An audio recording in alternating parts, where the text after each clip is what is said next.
Eating Soup Alone is a podcast hosted by me, Christopher Crumley, and co-hosted by Nicholas Johnson.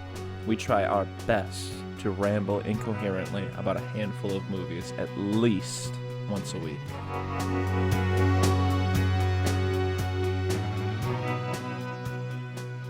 Stop sending codes to my email when I try to log into stuff. So I gave you the two pieces of information you asked for. Just have that be enough. Or if you want, scan my face or something. Whatever. Have my fucking biometric data or whatever. I don't want to go into my email to retrieve a code every single time. Let me type in my social security number. I don't care. Or also just stay logged in for longer. No, right. I wish there was an option on everything to just never, ever, no matter what, log me out. Anytime you clock this device, it's me, bitch. Or just, I don't care if anyone uses my Disney Plus just on any device. Home Alone. Oh, we're started, by the way.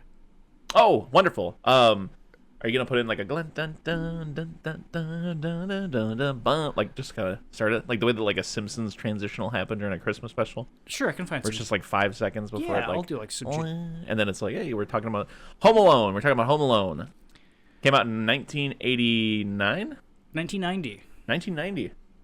And you have never seen this film. I have never seen Home Alone, 1990. Merry Christmas. Happy Holidays. Happy Holidays, Merry Christmas. Happy Hanukkah. I never Happy seen New Year. Home Alone. I don't know what made me think about it. Oh. Probably Macaulay Culkin, who is dating Brenda Song. Yeah. Very exciting stuff. Of the Tipton Hotel fame, right? Isn't she like the daughter? I saw a very sweet clip of him the other day where he's talking about, like, yeah, sometimes I'll put Sweet Life of Zack and Cody on because my wife hates it, but I show it to the kids, and I think it's very funny. And they immediately recognize, like, that's Mom. She plays that character in that movie. He's like, but they don't get, whenever we watch Home Alone, they don't get that that's me. Yeah. He's like, and, like, I pulled out, like, an old family photo from around that time once. Yeah. And when my kids pointed, I went, that kid looks like Kevin. I'm like, yeah. Like, that's very cute. Yeah, I'd never seen Home Alone before. That's why I suggested we watch it for Christmas. I was at dinner with my partner at their folks' house a few weeks ago, and Home Alone was just on in the background because Christmas. And I was like, oh yeah, Home Alone. And it was like a Back to the Future type situation. Yeah. I was like, I think I've seen Home Alone for sure, but Right. it's just like through osmosis and pop culture that I've quote unquote seen it. Yeah. And so just the scene where he's talking to his neighbor in that church was on, and I was just hooked. I was like, I gotta see this movie. So Yeah.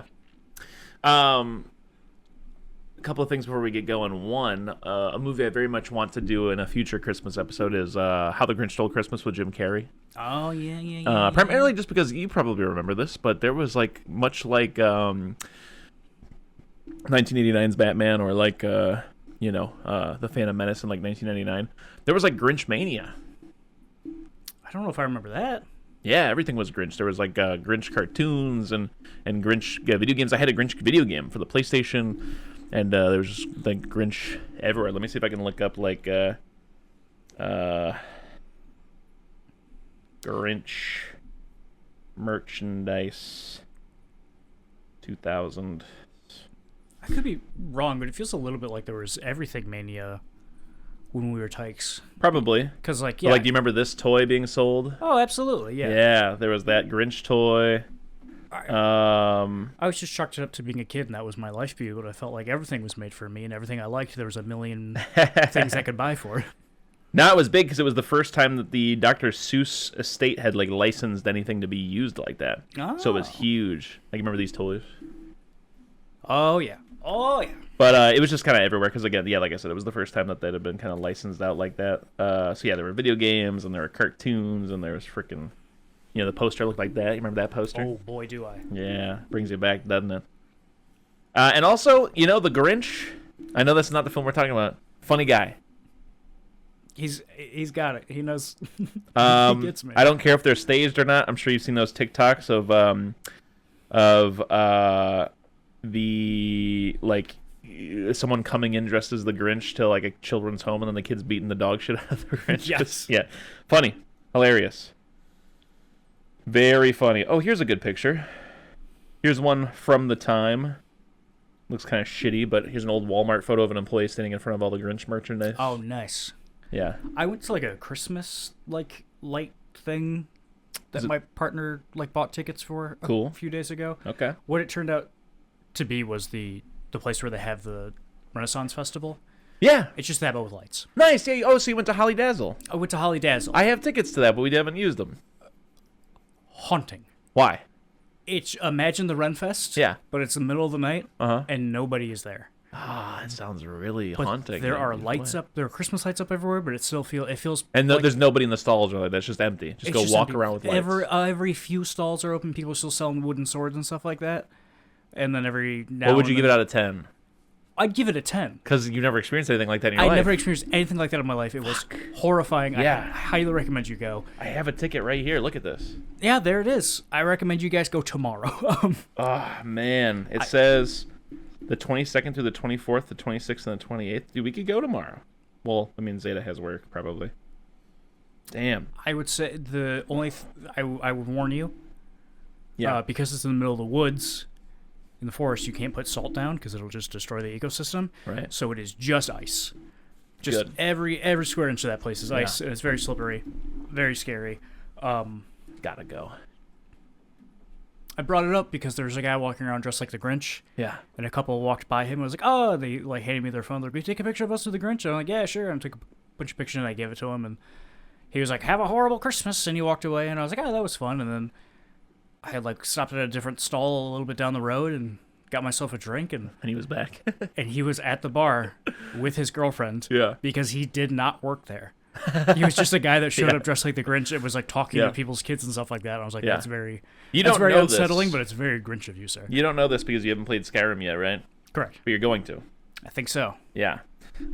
We went and there was a guy who was just dressed up as a character from that game called Cicero. Okay. And Cicero is a jester assassin, I guess you'd call it. Where is this? Where is it in the world? The Renfest, roughly. I have no idea. I got in Jordan's car and he drove me there. That does not help me at all. Look at an incredible picture of him I took there, though. It's pretty good, yeah. You see the sign?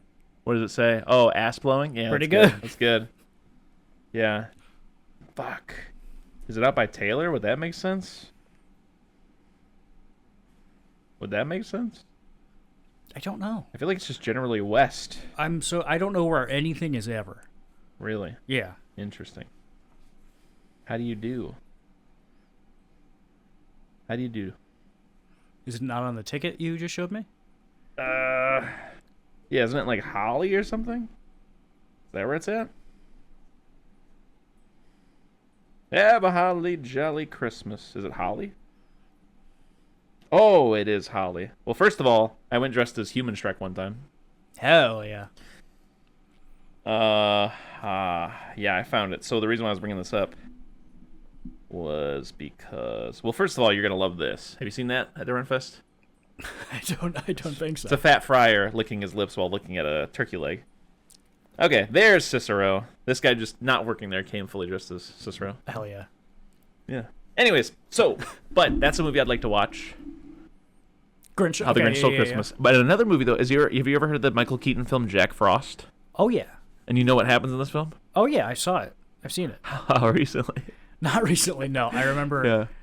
It's a very solid memory in middle school. Okay. Day before Christmas break, where every class you just watch a different movie. Yeah. Because no one wants to teach. They thought Jack Frost was the one. We watched Jack Frost in math. Yeah. I remember we had a substitute, Mr. Sparks. He was like a 70-year-old man who had like worked at the school his whole life and then just became a substitute teacher. Wow. And spoilers, Michael Keaton, Jack Frost dies. Mm-hmm. And he's like, oh man, I really liked that guy. And this kid, whose name I won't say, who everybody just dogged on constantly, Was it like, Jordan?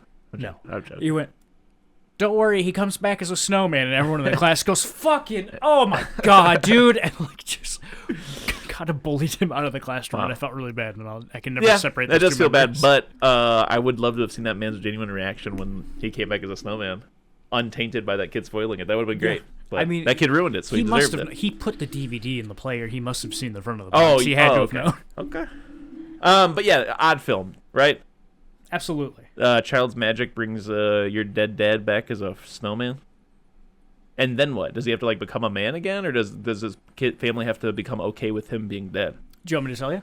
Yes. They have to be okay with him being dead. Okay. That's all right. Because he comes back, if I remember, a full calendar year later. Ooh. As the snowman. Like the Crow does. Exactly like our boy the Crow does. Is there anything, I'm assuming, how did he die? Car accident, I'm assuming? Yes, he drove he's in a band.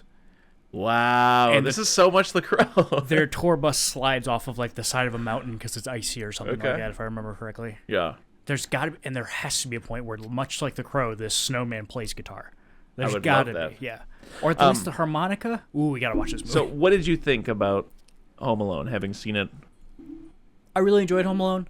I had like Back to the Future type expectations for it. Okay. And it comes close. Not that close. Sure. But it gets there a little bit. I really enjoyed Home Alone. I hate every single member of this family, I would say, is my only complaint. Absolutely. And they don't redeem themselves by the end of it. They're rich assholes. Not even the mom. She kind of does. We'll get to it at the end. But the rest of them, I just don't. The only notes I took while watching this movie were, hey, this family blows. And then when he was like, I hate you guys, I hope I never see you again. I was like, he gets it. Yeah, he's right. Yeah. And that was it. But yeah, Chris Columbus. Yes. Directed this joint. What else has Christopher... He also did the screenplay for and wrote Gremlins. Gremlins and the Goonies. Oh, okay. Yeah. And also, the first note I took was, surprisingly, Rotten Tomatoes harsher on this film than I'd imagine, 66%. Really? Yeah. That's pretty low. Yeah, I would just assume it'd be higher just because it's such a classic, capital C classic. But yeah, I will agree with you. Yeah, the family. It's just the house is beautiful, so of course, but just a family of rich assholes. Also, I've been seeing something online that's like what that house looks like on the inside now. Yeah, it's like all white and gray and modern thumbs and stuff down. like that. And people I'm a are like, thumbs down react that. Oh, this is so sad. They can't believe they ruined our childhood like this and yada yada. Just so, hey, if you're listening to this, everybody, that's an AI photograph. Please do not get tricked by this. I don't know if you know this about movies, but when you see the outside of a house and then the inside of the house, it's hardly ever those are two different places. Yeah. The film also does something else. One of the girls calls Kevin a dope. She's like, "You dope." Yeah, it's really good. You never hear that anymore. I do hear it, actually. You know where I've been hearing it lately? Where? I've been watching a lot of Impractical Jokers, and they all call each other dopes a lot. Anytime they do something stupid, they're like, "You fucking dope." I don't know if that'll ever not be funny to hear somebody say, I've been watching a lot of Impractical Jokers lately. I'd love to see raw footage, like unedited. I think it's the format and the editing of the show that makes it less funny for me. Uh-huh. Because they just slam all the funny parts together and don't leave like that. the awkward silence that like builds up to something funny happening. Yeah. But I like the show, generally. Didn't they all got? Two of them did. Okay. Yeah. Fine. I feel like that's something you can. There are timestamps on what they did, so you can definitely separate the art from the artist. I guess the older, creepier one for sure, and then like the bald one maybe. Yeah, maybe. He's my favorite though. He's funny as fuck. I love Murray as a comedian and entertainer. Did you see that? Not as a diddler. Did you see that clip of? It's like an interview with like Will Arnett on like a red carpet. He's got a movie where he plays a stand-up. A new movie with him coming out where he plays a stand-up, and there's like other like real world stand-ups in it playing themselves, I think. But like it was like a red carpet thing, and they're like, "Who are your 4 favorite comedians?" He goes, 4. I got to label it down to 4, and he was just like, "Oh, hi." Probably, I can't remember who the first one was. Redbone. He's like Redbone, Dave Chappelle, Louis C.K., and my guy Ricky Gervais. And everyone's like, dude, you could not have picked 3 worst people to say in 2025. Yeah. Oh my Bill God. Cosby, Vince McMahon. Vince McMahon. Vince McMahon, not that funny. Just love him as a businessman. Yeah. Also, you said you couldn't stop thinking about the old man. Could not stop thinking about the old man. Because of the church scene? What's going on with the old man for you? What's grabbing you? He's my favorite part of this movie. My 2 favorite parts of this movie are, I guess obviously because they were the most surprising, are the 2 things I never hear anyone talk about in this movie. Which are? John Candy. Yeah. And the Candyman. And the old killer next door. Right. Yeah. Every scene with the old man I love because it, like, I don't know, maybe it's because I saw the church scene first. But every time you see him, I'm like, oh, yeah, no, it's literally just an old man going about his day. But old men are so scary that I understand how 4-year-old Kevin McAllister is terrified of this. But that's an interesting thing. On a side note really quick, while you're on this topic, that is something that someone pointed out to me informs how I look at the way that the family is depicted. Yeah. Them being that mean to him is how Kevin's perceiving it, not how it's actually happening. Oh, okay. Much like how he perceives the old man. Oh, yeah, I could see that. Yeah, Yeah. maybe he's more of a shit than Yeah. is let on. That Yeah. could be. I've been thinking about this, like doing some deep thinking about myself lately. Okay. About how I might have some. I might be a small child emotionally still. Yeah. Because lately I've been seeing. I don't like how you said yeah. Well, I just mean like everybody kind of is, right? Um, But you try to find a way to be like, oh, a small child inside of me, it's okay. Just because I think things are like this doesn't mean they're like that. What I mean is lately I've been seeing a lot of arguments between children and adults, and I'm always on the kid side. There was this and podcast we talk about constantly, Heavyweight. Have you listened to the newest one? I have not. It's a story about a mother and a son. The son had like some weed gums in his room. Mom ate them. She was high for like a day and a half. He never apologized to her. He doesn't have to. Thank you. Yeah. The whole episode is like people trying to figure out like who should apologize, and like they like interview a bunch of people in and outside of the family, and everybody was just like, it's a two-way thing. They should both be apologizing to each other. And I said, Dopes. not at all. Absolutely. Mom, she went through his room. She ate his candy. Yeah. That's not her. 1,000%. That's on her. Yeah. If you go into another person's dwelling and eat anything that's in there, you're an asshole, first of all. She's like, And if you get high, it's your fault. Sorry to talk about another podcast on this podcast, but she goes, Hi, welcome to our podcast called Things We Saw on the Internet and Also Heard on the Internet in the Last Week. The mom goes on about how like her sister owns a candy shop. Yeah. It's like, so she's constantly sending a box of candy to my kids, and whenever I have to go in their room and clear their room, I always tell them I take the candy tax. If I find any candy while I'm cleaning your room, it's the candy tax, and I eat it. She found this Ziploc bag with 4 gummy things in it that were purple and green. A Ziploc bag. Yeah. And ate all 4 of them. 1, you don't eat all of somebody's candy. That's 2, very you rude. can taste immediately when something's edible. And 2, the son said they were not just out on a desk. They were in an iPhone box on top of a bookshelf. And I went, I 100% believe that. Yeah. So. Yeah, she deserves to get suplexed. Okay. Home Alone. Old man. There's just something about an old man that's so endearing to me. I love this Wisdom. actor who we, of course, know and love this old man from what, Chris? That's right. He sold him the car in Christine. Oh, no way. Yeah. That's not what I know him from. Where do you know him from? I know him from the movie Deranged. Are you familiar with Deranged at all? I'm not. Let me read this to you. Deranged, also known as Deranged Confessions of a Necrophile, a 1974 psychological horror film directed by Alan Ormsby and Jeff Gillen, starring Roberts Blossom, our guy. Its plot, loosely based on the crimes of Ed Gein, follows Ezra Cobb, a middle-aged man in a rural Midwestern community who begins a string of serial murders and grave robberies after the death of his mother, Amanda, a religious fanatic who raised him to be a misogynist. The film features a diegetic narration in which newspaper columnist Tom Sims occasionally appears and narrates the events depicted. Though based on Gein, the film's title is misleading since Gein never experimented with necrophilia, although a necrophile is also defined as having an obsession and fascination with death and corpses. Interesting that the first paragraph of the Wikipedia defends Ed Gein. He never fucked the corpses, okay? Listen, say what you want about the guy, but Yeah, but the movie is, I just heard about it the other day. Why did I hear about it? Oh, I heard about it from a video I watched. ooh, In Praise of Shadows on YouTube, talking about like the... Because in the wake of that Ed Gein show that just came out with Sons of Anarchy in it, everybody and their mother was like, this is inappropriate. yeah, I haven't seen it, but I haven't heard anything about it either. Have you heard anything about the Menendez Brothers show? No. Or the... Oh yes. Or the... what was the first one? It was the Jeff Dauber one with American Horror Story in it. All 3 of those are by the same showrunner, the guy who made like Glee and shit. Oh yeah. And every single time around, everybody's like, who is this for and what is it trying to do? Yeah. And so with this one, what the weirdness is that it is... And they've not necessarily spoke about it. It's just like, again, these are the this is like my second, like this is like my third-hand information about it. But that it's like supposed to be the...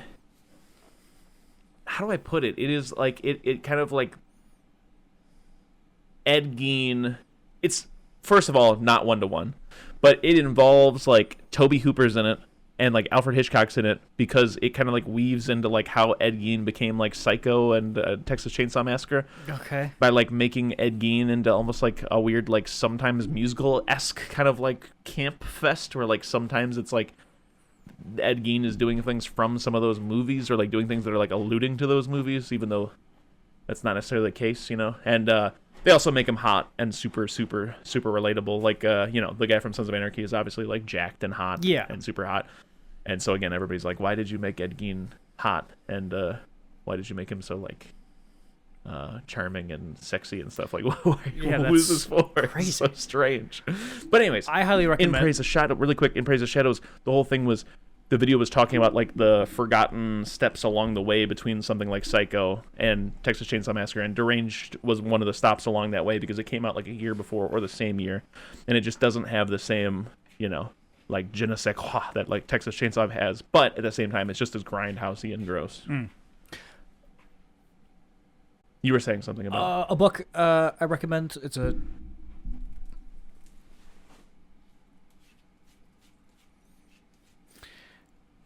graphic novel I recommend that I read a few years ago called "Did You Hear What Ed Gein Done?" Yeah, I remember you talking about that. It's written by like a guy, like a investigative journalist who did a lot of work and isn't just like making it flashy to be a fun comic book. It's just a decent book. I recommend it. Excuse me. Not a serial killer, also. Oh yeah, didn't he just dig up people? Mm-hmm. Yeah, he killed killed one lady. Yeah. All right, but anyways, Home Alone. So the first thing was the old man, Robert Blossom. Loved Robert's him. Blossom. Just I thought that scene between him and Kevin was very touching. Absolutely, yeah. I love an old man teaching a young man things and a young man teaching an old man things. Yeah, it's a great metaphor for life. You're never too old to learn anything. And it's skipping to the end real quick, when his mom comes home, as much as I hated this family and the mom and everybody, when she comes home and they see each other, I did tear up a little bit. I was like, almost got me. Almost got me. And then when he looks out the window and that old man's son is back, like a baby, I cried. Whoa. Oh, really Chris got Columbus got you. Really got me. And the second thing I'll say that I love about this movie, I think it's the strongest thing that it does, is show you believably how this family would leave their son home alone. Yeah. Like, I just love the annoying neighbor kid coming home and looking through the van. Yeah. So when the sister's doing the head count, she counts an extra kid, not knowing he's not Kevin. Yeah. It's great. I love it. Yeah. Love it. Yeah. I have a couple of notes. One of them is they owe $122.50 for these pizzas, right? Yes. They buy 10 pizzas, and they say something like, it makes sense. 12 bucks a pizza. Pizza has no inflation?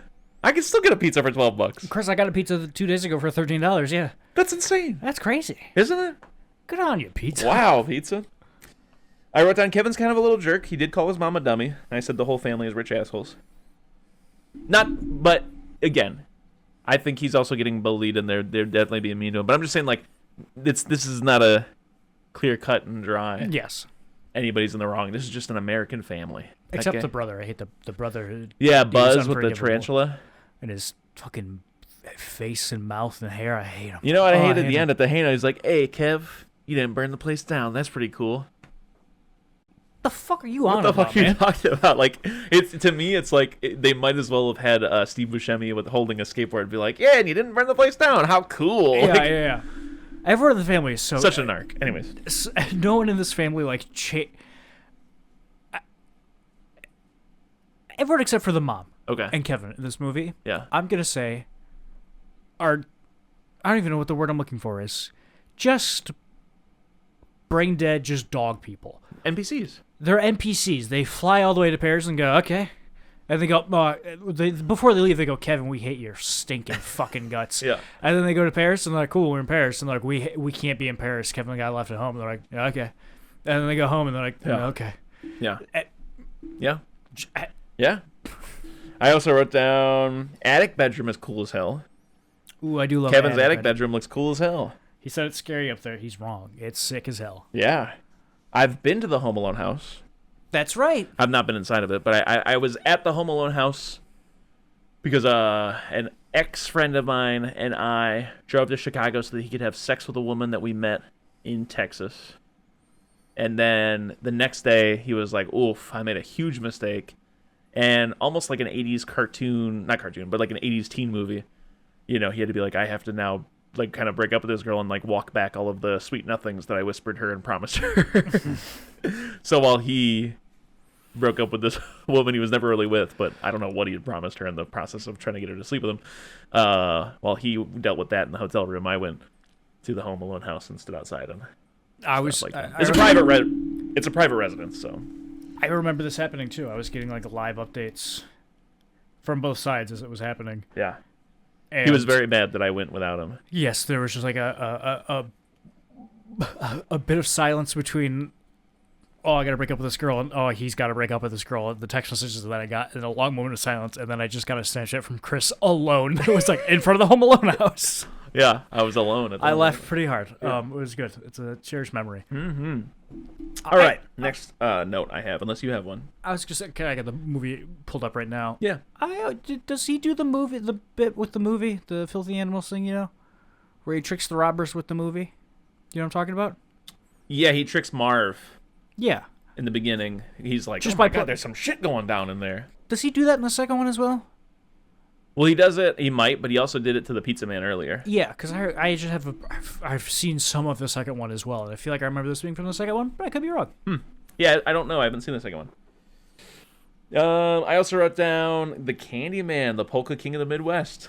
He So funny. so funny. He's like, we sold 632 copies. She's like, in Chicago. He's like, in Sheboygan. I love how long that goes on for. Yeah. He's like, no, you haven't heard of us. Yeah. And then names like Just four like more you might- songs. yeah. No. Yeah, Okay, polka, here's polka, polka. 6 more songs.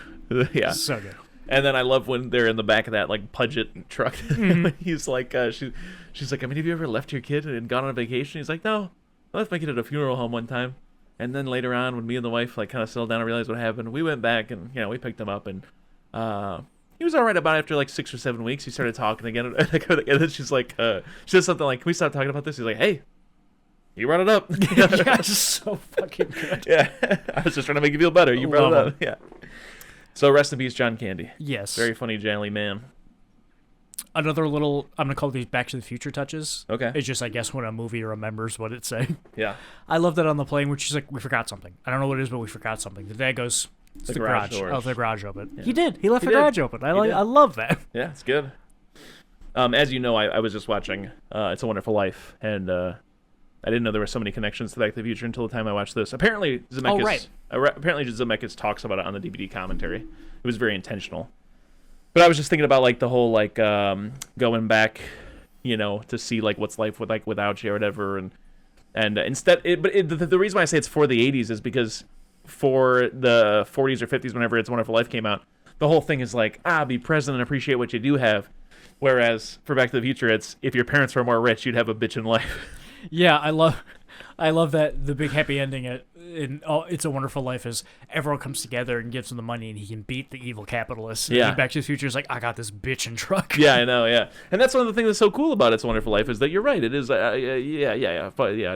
of anti-capitalist, and Henry Potter is very much like a Trump type character, and it's just a great example of like an older film that like, how do we lose touch with like the whole like Scrooge is the bad guy. Especially the director of It's a Wonderful Life, Kind of hugely right-wing guy, and I heard the other day would like Yeah. sell out other filmmakers to the FBI for Wow. being too left-leaning. Wow. And even he was just like, hey, maybe this whole Yeah. uber capitalism is a bad idea. But the rest of the film, so we start out and they're eating their pizzas. Kevin pushes Buzz. There's a big mess that happens. Classic hectic family stuff because there's just like 15 people in this house. There's a good gag. I like the gag of like the cop being there. It's not the cop, it's Joe Pesci and those guys, but the cop being there and like the pizza delivery guy, and they're looking for an adult, and Joe Pesci says that thing where he's like, huh, all kids, no parents. What is this, like a really nice orphanage or something? He says, and then they send Kevin to his room for being a little jerk, and then the next morning the power goes out, so they miss their alarm and they rush off to the airport, leave Kevin behind. Kevin wakes up, thinks he wished his parents away, and the first thing he does is eat popcorn while jumping in his parents' bed. I love it. I love that he sleeps in his parents' room for the rest of this movie too, just watching Johnny Carson. My brain was like, Jimmy Carter. His name is Jimmy Carter. Jimmy Carter. Yeah. And I sent you that Leslie Nielsen clip where he's like talking about, and it's something I love, and we've talked about it before, and that's something that really elevates a comedy, in my opinion, and something that makes like certain comedies not funny to me is like when I can tell that like the actor or like the director, whoever intention is, but someone along the line decided that the character should be like aware that they're being funny. Yes. And that'll take away from the joke sometimes. Yeah. Which I get it. It's real, because in real life people are trying to be funny sometimes. But it just goes over better when I feel like the character isn't trying to be funny. But that's what Leslie Nielsen's talking about. And then he makes a fart noise when he lifts up his leg. It's not funny. But anyways, so back to the film, unless you have something. Away from the film again. Okay. You said Leslie Nielsen. It reminded me. What's her name? She plays Lucille, too, in Arrested Development. Oh, Liza Minnelli. Did you know her mom's Judy Garland? Yeah. I found that out 2 days ago, and it blew Crazy. my mind. Yeah, it's crazy. Anyway. You know who her dad is? James Carlin. The Thing from Fantastic Four. Is he? No. Oh. But, so he's eating popcorn, jumping on the bed, and then he fucks around in his brother's room, he's looking at Playboys, says that thing about, he's like, "Good, disgusting, nobody's got any clothes on." He eventually decides to go to the market and buy laundry detergent. Does some That's laundry. the cutest part of it to me, is that he does laundry. Yeah. I feel like, even not as a child, if I'm unexpectedly home alone and I'm like trapped, I feel like I'm wearing every article of clothing in this house before I even think about doing laundry. Yeah. Also, the Wet Bandits are trying to get in. The Wet Bandits, they call them the Wet Bandits because Marv has the bright idea of leaving the water running every time they hit a house. That did make me laugh out loud. You like that? When he just does, when he's like, I'm like, oh, what is he? He's filling this thing, but why is he doing this? And then he just laughs and turns around. I'm like, that's pretty fucking funny, man. Yeah. I love that. It's a bit, just a bit. But yeah, so it turns out Pesci was casing the place, pretending to be a cop, and they're going to hit the whole neighborhood while they're out of town for Christmas because it's a rich neighborhood where they all go out of town for Christmas. And they don't know, but Kevin McAllister is there. He's home alone, so they didn't know that. But he pretends by using like fucking vinyl record players, like mannequins spinning on top of it, that there's like a party happening. Eventually they get hip to the fact that it's just that little kid there. A question for you. Yeah. Part where he's in the bathroom, he does the shaving cream and the aftershave, and he yells and all that. Iconic. He's standing in front of the mirror and he combs his hair back and he's putting all the stuff on and he goes, and I washed my armpits and even in my belly, and he's like doing like kid versions of like, here's my morning routine. I saw that and went, oh, funny. They're doing American Psycho. American Psycho came out 10 years after this. Yeah. What are they doing?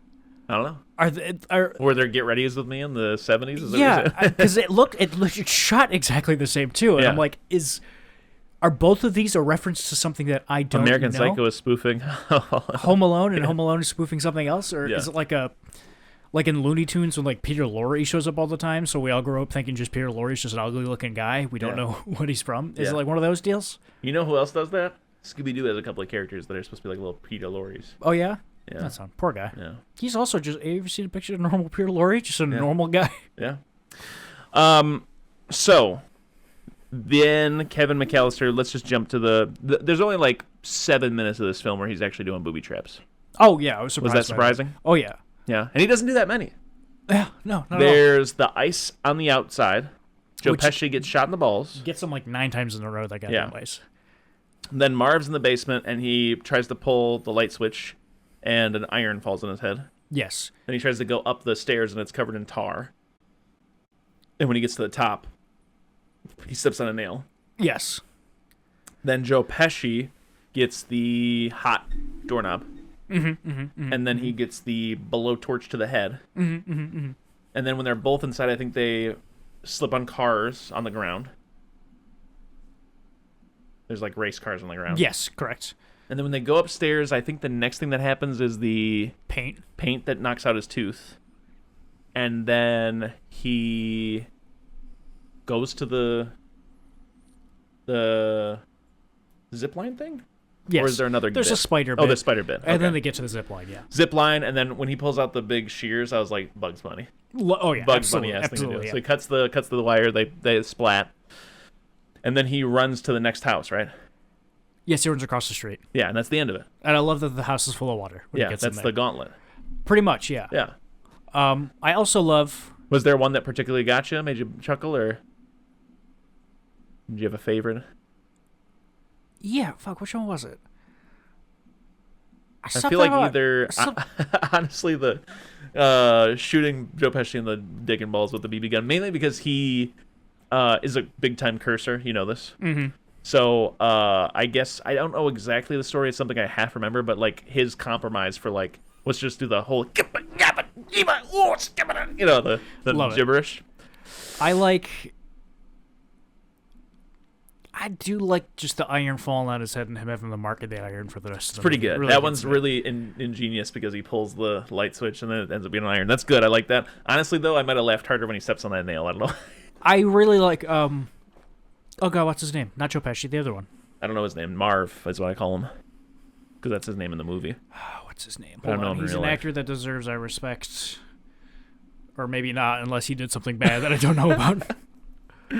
Home Alone. I remember he's in an episode of Workaholics. When you look up Home Alone, one of the first things that pops up is a picture of Ariana Grande as Kevin McAllister. This is haunting from a day ago on SNL, I guess. Wow, that's haunting. That's when the "you're canceled" letter should come into SNL.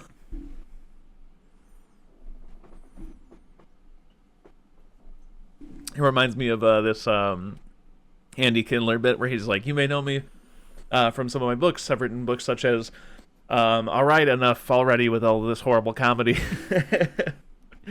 Daniel Stern. I like Daniel Stern's physical comedy when he's trying to stand back up at the bottom of the stairs that are covered in ice. He's a good physical actor for sure. Great.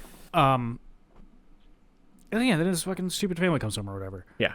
I like that he knows the robbers are coming that night at 9 o'clock, because I say we'll be back at 9. Mm-hmm. Before that happens, before he sets up the booby traps, he goes to see Santa, and then he goes to church, talks with the old man, comes home and makes macaroni and goes, oh, fuck, it's 8 o'clock. I have to start setting some traps. Yeah, me too, man. Yeah, it's good. I would agree, though, the old man was a pleasant surprise. It's a good part of the movie. I would say it's my absolutely my super important part of the movie. Yeah. But anyways, that wraps up Home Alone. I'll give it like a C+. Solid. I give it a B minus, yeah. B minus, yeah. And then the last thing we should talk about is Rob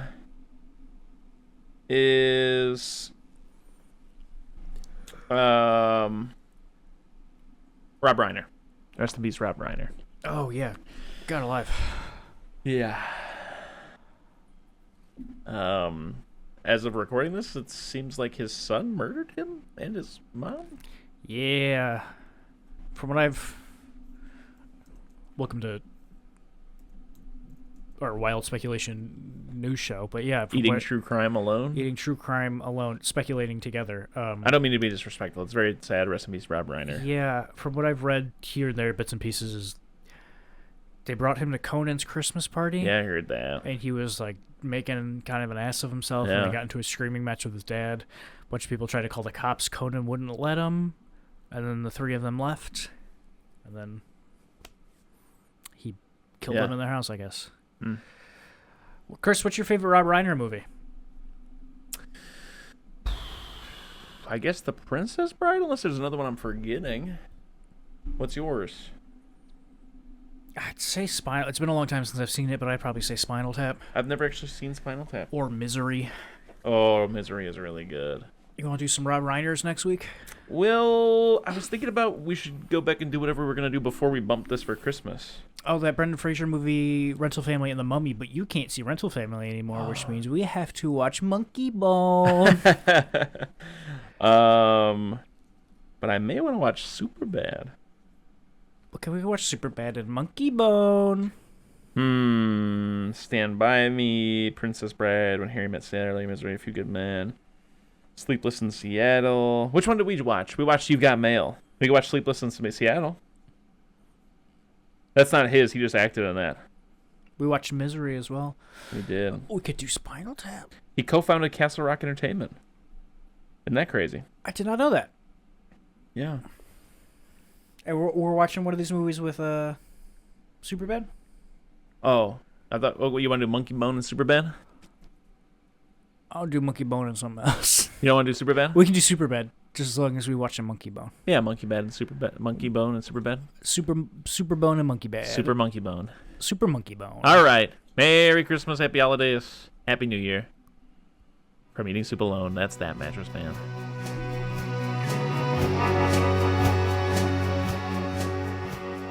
If you need more soup, follow us on Instagram, Facebook, and Twitter, or go to our website, eatingsoupalone.com. And until next time,